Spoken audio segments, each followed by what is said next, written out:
नमस्कार मित्रों, आज के इस वीडियो में आपका हार्दिक स्वागत है, आपका अभिनंदन है।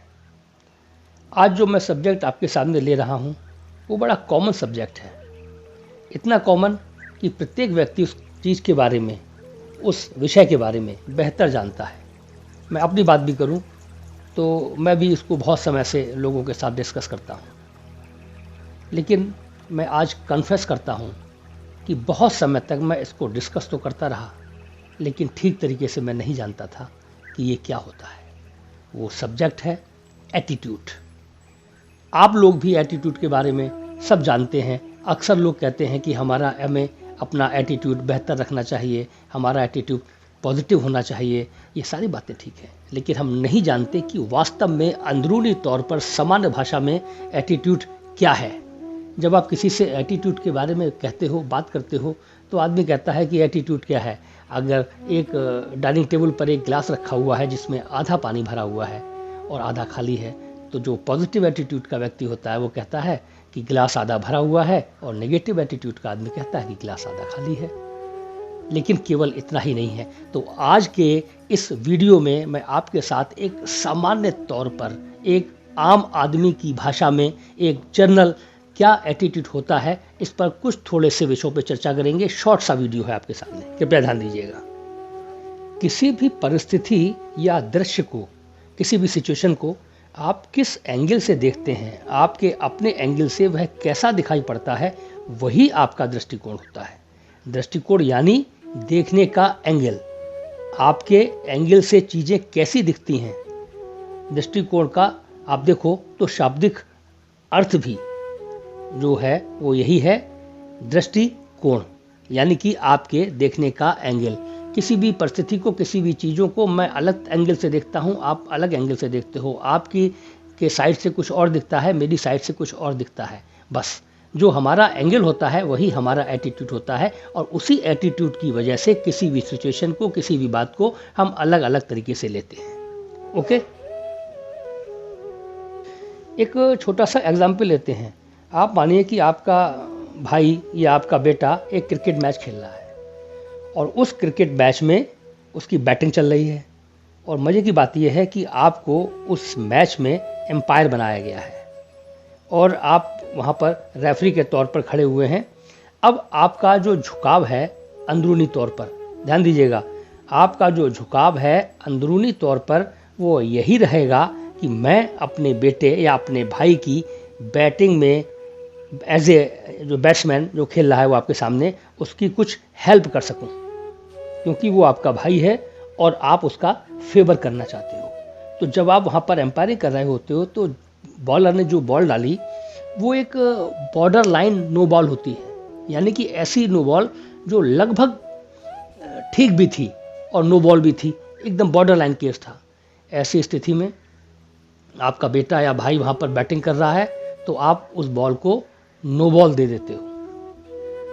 किसी बॉल में अगर वो LBW की अपील होती है तो आप अपने व्यक्ति का फेवर करते हो, आप उसे आउट नहीं देते हो। बेनिफिट ऑफ डाउट जो है वो बैट्समैन को ही आप दोगे, क्योंकि आपका जो अंदरूनी लक्ष्य है, फिर ध्यान दीजिएगा, मैंने कहा कि आपका जो अंदरूनी लक्ष्य है वो अपने बेटे या भाई को सपोर्ट करना है।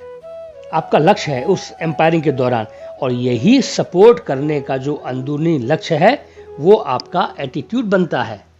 अब आप सपोर्ट करना चाहते हो, पूरे मैच के दौरान जो आपकी एम्पायरिंग होगी वो आपके इस एटीट्यूड से कंट्रोल होगी, इस एटीट्यूड से गवर्न होगी, और यही एटीट्यूड पूरे मैच के दौरान आपसे वो सारे काम करवाएगा।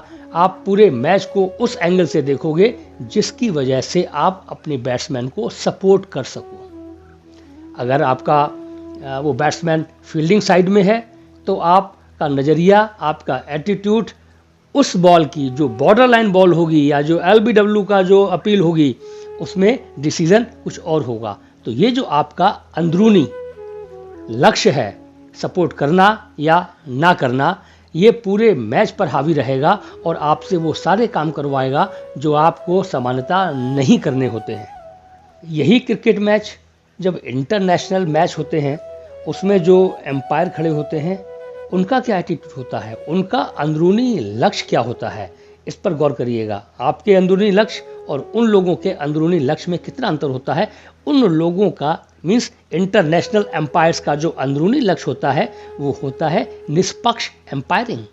वो चाहते हैं कि वो ऐसे निष्पक्ष डिसीजन दें कि जो थर्ड एम्पायर होता है वो भी उसमें गलती ना निकाल सके।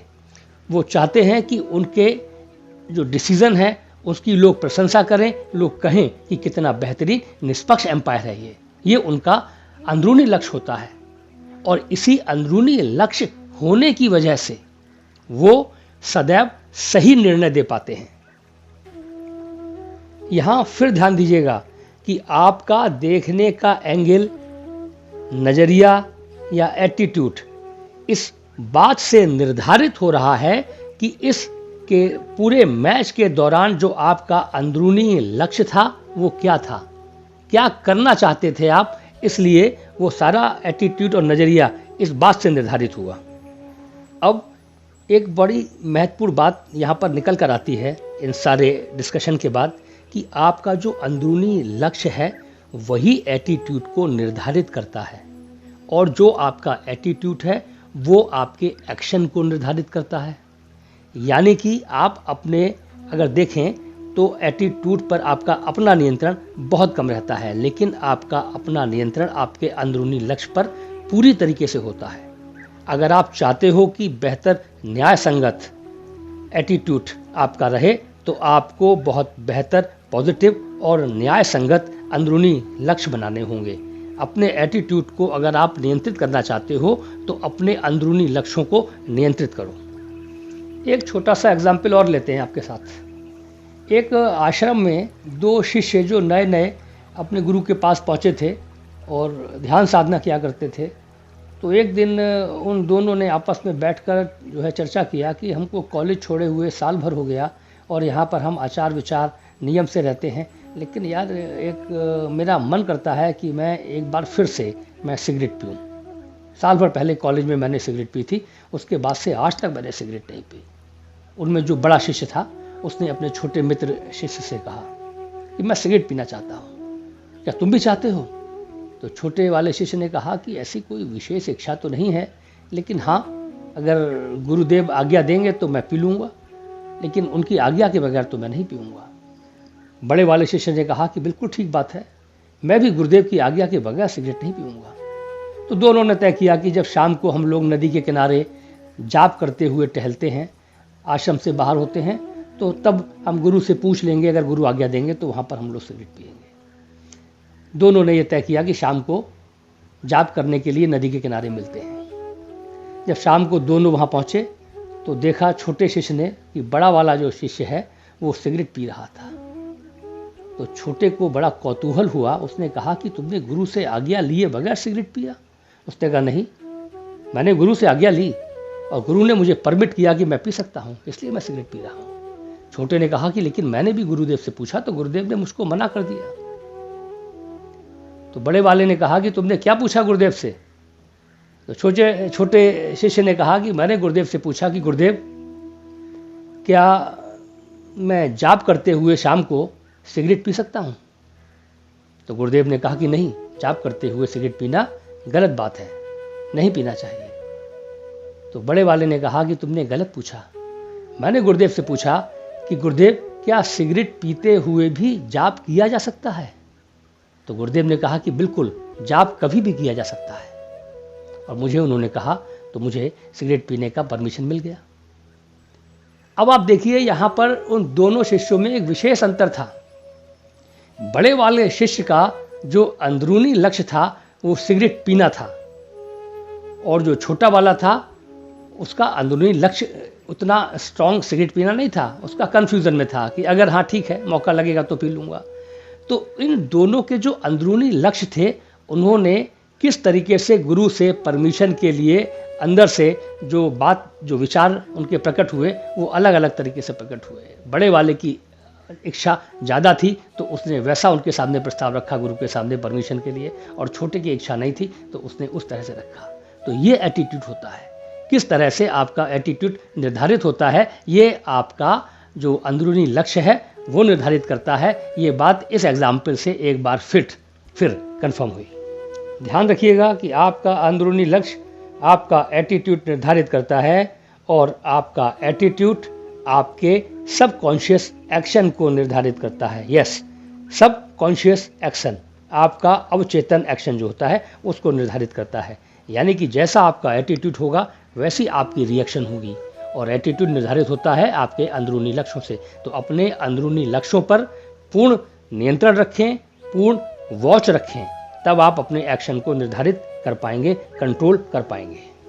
अब अंत में एक बार फिर से गिलास आधा भरा या गिलास आधा खाली, इस पर 2 शब्द मैं आपसे कहना चाहता हूँ कि अगर आपका अंदरूनी लक्ष्य अभाव की मानसिकता पर आधारित है, अभाव की मानसिकता पर आधारित है, तो आपको गिलास आधा खाली दिखेगा।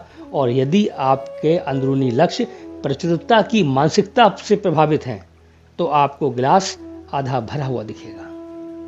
यानी कि आपके एटीट्यूड केवल आपके अंदरूनी लक्ष्य, आप क्या करना चाहते हो वास्तव में, इस पर डिपेंड करता है। अगर आप अच्छा करना चाहते हो तो आप अच्छा ही करोगे, और आप बुरा करना चाहते हो तो आप बुरा ही करोगे। तो बस मैं यही कहना चाहूँगा कि अपने अंदरूनी लक्ष्यों पर हमेशा नज़र रखें। मैंने आपसे कहा था कि शॉर्ट वीडियो है, लेकिन क्षमा करिएगा, चर्चा करते करते ये वीडियो काफ़ी बड़ा हो गया। आपने मुझे इतना समय दिया, उसके लिए मैं आपका हृदय से आभार प्रकट करता हूँ। नमस्कार।